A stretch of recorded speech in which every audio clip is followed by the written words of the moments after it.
我係程志美 DJI 嘅 Osmo Pocket 第一代同埋第二代咧，我都擁有過啊，但好快就同佢分咗手啦，原因都係性格不合。嚟到第三代啦，一攞上手啊，感覺唔同晒 feel 啊！今次我去日本啊，順便做埋個實測，睇下可唔可以 keep 住個關係長久啲啊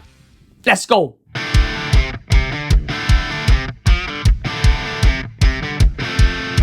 我冇諗過咧，今次去日本拍攝居然有60%嘅片咧都係用呢一支Osmo Pocket 3去拍攝，仲要係用全自動嘅曝光啊，出嚟嘅曝光效果係好準確啊！間中會遇到背光環境咧，只需要調校曝光補償就能夠解決晒啊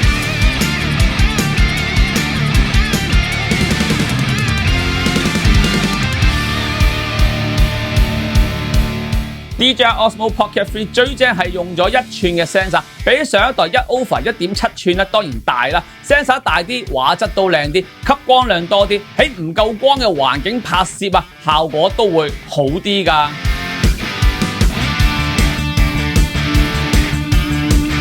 拍片方面啊，呢支 Pocket 3可以最高拍到 4K 嘅60格，慢動作更加可以拍到 4K 120格，亦都可以拍到 3K 嘅畫質直導片，同埋可以錄到10bit 嘅 HLG 畫面，有10bit 嘅 D-Log-M， 增加咗後製調色嘅空間啊！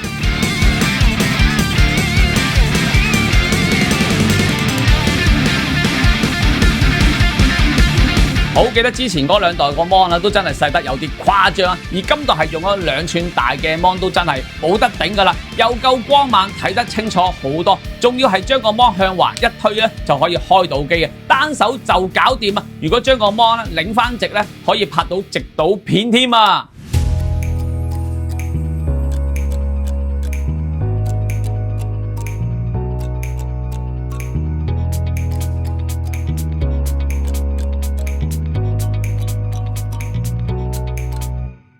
呢支 Pocket 3係用咗3軸防震雲台去做防震嘅，唔同 Action Cam 手機嘅防震係會裁咗啲畫面靠軟件去做防震效果啊。照道理啊，呢支 Pocket 3嘅1寸 sensor 應該係用得盡啲，畫面效果會好啲，尤其是低光拍攝。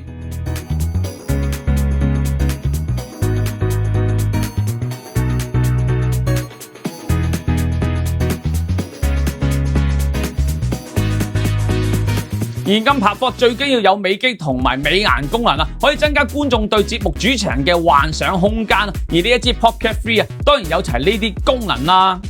Hello， 我係咪好靚仔咧？我係程志美啊！耶！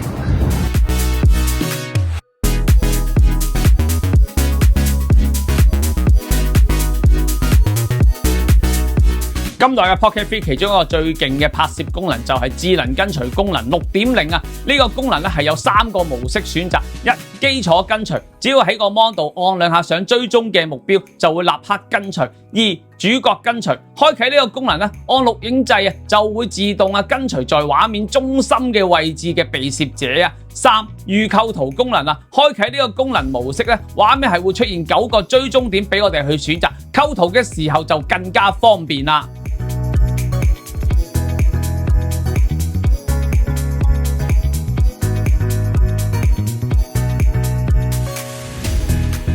今次我喺日本拍攝咧，全程都用咗連續追焦功能啊，追焦速度好快同埋準啊。另外呢支 Pocket 3係有產品展示對焦功能啊，喺拍攝嘅時候要展示細小嘅產品就啱晒用啦。呢個人係炸牛啊！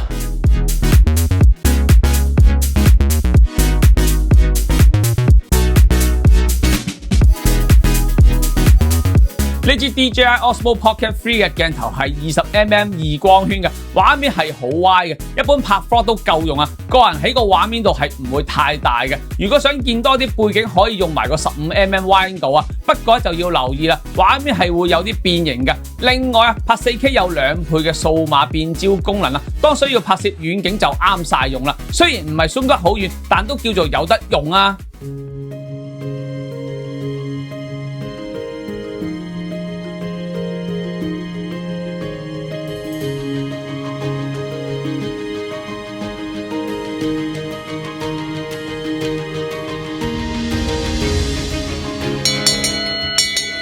I stay 咯！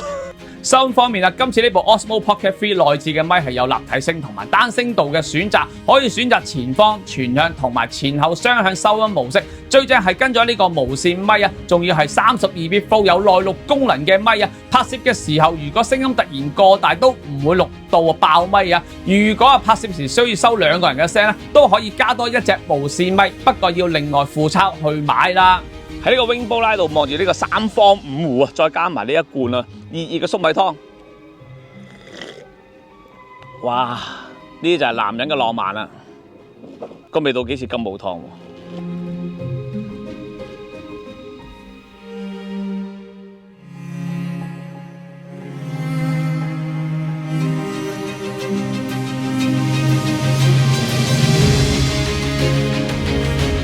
我喺日本拍攝嘅時候，大部分都係將啲電池手柄安裝落支 Pocket 3度確保電力供應充足同埋手柄長啲，揸得好啲，增加咗拍攝嘅穩定性但要留意啦，支 Pocket 3完全冇電嘅時候，就算插咗電池手柄都唔會立刻着到機最少起碼支 Pocket 3要有1%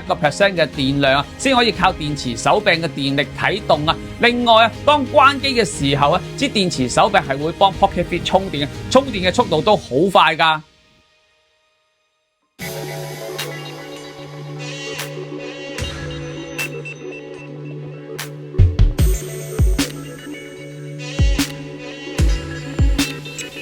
我喺一個室內嘅環境進行過熱同埋電量嘅測試支 Pocket 3安裝埋電池手柄100% 嘅電量拍 4K 50格長 RAW 部機用盡晒電池可以拍到196分鐘，期間係冇出現過過熱停機。